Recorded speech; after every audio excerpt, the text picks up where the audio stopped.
Bonjour à toutes et à tous, j'espère que vous allez bien. On se retrouve pour le brief du jeudi 12 octobre, il est 8 heures. Aujourd'hui, on va parler donc des news du jour, du ratio long and short, de l'open interest et du funding, des liquidations et on parlera à la fin analyse technique. Donc là, on peut regarder donc en intro, tout simplement, le trade que je vous ai envoyé il y a un petit moment maintenant. Bon, bah, j'ai eu la chance de ne pas me faire BE quand je l'ai fait, parce que j'avais peur qu'on ait un rebond juste ici, j'avais peur qu'on revienne chercher cette zone, mais au final, on n'y est pas allé. Pour le moment, bah, on est sur un RR de 4,7, donc plutôt pas mal. Donc j'ai risqué 500 dollars sur ce trade, donc 1%. Donc plutôt intéressant, plutôt sympa. On va voir maintenant si jamais on va toujours aller dans ma target qui se trouve dans ce rectangle violet, ou si on va tout simplement poser notre bottom maintenant, puisque on a rebondi donc sur la trend qui était juste ici. Donc à voir. Maintenant, techniquement, ça n'a pas l'air de représenter un bottom, étant donné qu'on est en train de laisser plein de liquidités ici, et on est en train de laisser le temps au long de rentrer.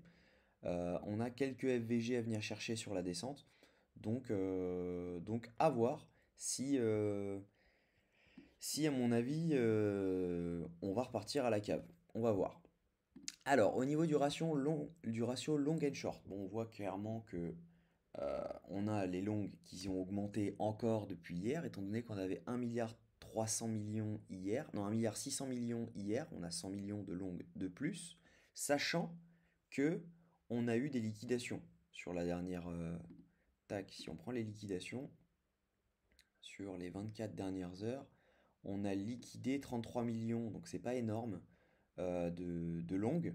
Donc ça veut dire qu'on a liquidé 33 millions et on a quand même 100 millions de longues en plus. Les shorts, on en a beaucoup moins, hein. On avait 700 millions hier, si je dis pas de bêtises. Et pareil sur ETH, on a 943 millions de longues, alors qu'on avait 700 millions hier et les shorts n'ont pas bougé. Donc toujours, les gens sont toujours bulles et tant qu'ils seront bulles, ce sera compliqué d'aller dans leur sens, étant donné qu'on va jamais dans le sens de la majorité. Donc on va confirmer ça quand même avec l'open interest et le funding.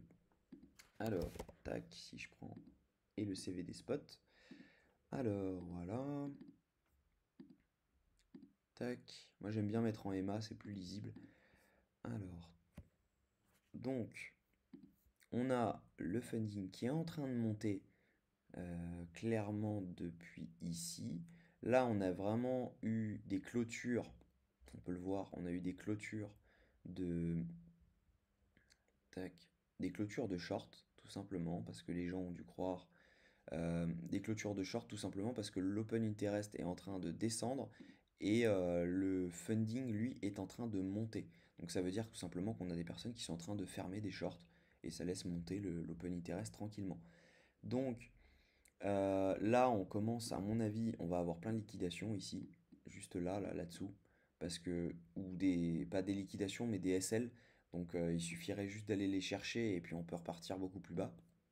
Donc, on va voir. On a le CVD spot qui pose un bottom, mais bon, c'est du 5 minutes, donc faut voir si, s'il le pose vraiment, genre si jamais on revient sur un truc comme ça, là ça deviendra intéressant, mais pour le moment, on peut pas parler de bottom pour le moment. Mais c'est plutôt intéressant de voir que le CVD spot est en train de poser un bottom, mais on peut pas encore en parler, quoi. Il est en train de remonter. On peut pas parler encore de bottom. Le funding, lui, il est en hausse générale, ça veut dire que tout simplement, bah, plus personne ne short. Là, on est vraiment sur full long, il n'y a plus de short, donc pourquoi on aurait besoin de pump? Ça, c'est la question. Donc, si tout le monde long, on peut pas servir tout le monde de toute façon parce que le train va être trop complet. Faut le décharger avant de pouvoir vraiment avoir un pump à la hausse. Donc tout simplement, là on va regarder un petit peu plus en détail. Là on a eu une hausse. Tac, si on regarde ça, hop. Là, on a eu une hausse de l'open interest. Donc si on regarde ça, ça se passe entre ici et ici. Donc à mon avis, ouais, on n'a pas vraiment d'évolution, mais bon, on voit quand même que le funding, lui, il est monté entre deux. Donc c'est une majorité de long qui s'est ouvert là-dedans. Et que si on repart là-dessous, si on repart sous les 26 785, bah, ils seront sous l'eau. Donc ça va commencer à fermer et on va vite repartir sous ces plus bas. Donc il faut avoir à l'œil un peu ces zones-là. Si on refait un plus bas là-dessous, ça risque de partir très très bas très rapidement. Tac, au niveau donc des liquidations, on va regarder les liquidations map, non, la carte thermique pour savoir si on a toujours toutes les liquidations à 25 600. Alors, les 25 600, on a toujours nos liquidations là-bas. C'est cool, ok. On commence d'en avoir un peu à la hausse, ce qu'on n'avait pas hier et avant-hier. Donc, euh, donc ça, il faut y faire attention, parce qu'on n'est pas à l'abri d'avoir un mouvement haussier, euh, un mouvement impromptu, mais bon, de toute façon, la cible, elle est ici. Ça fait aucun doute, vraiment aucun doute. Donc, on a un FVG ici, ok, tac, si jamais on trace un Fibo, qu'est-ce que ça nous donne?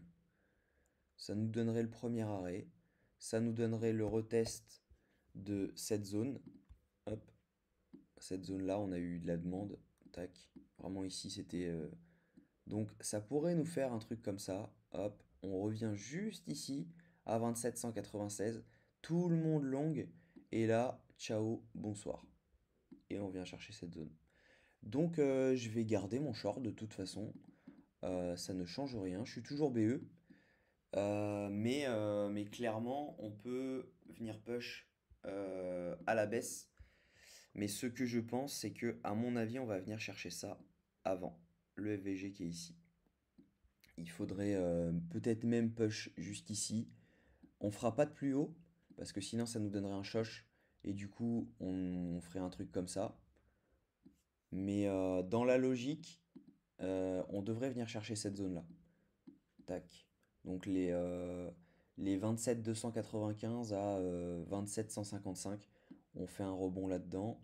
Et ensuite, hop, on, on dump sur cette zone.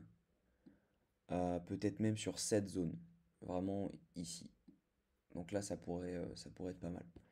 Le risk-reward serait sympa sur le trade. Étant donné que ça donnerait du 1 pour 10, je crois. Quasi 1 pour 10. Ouais. Les 25 500, ça ferait du 1 pour 10. Donc plutôt pas mal, ça ferait une semaine cool. Voilà, et ben écoutez, on a fini pour aujourd'hui. Si vous voulez, je vais regarder vite fait l'Ether pour savoir.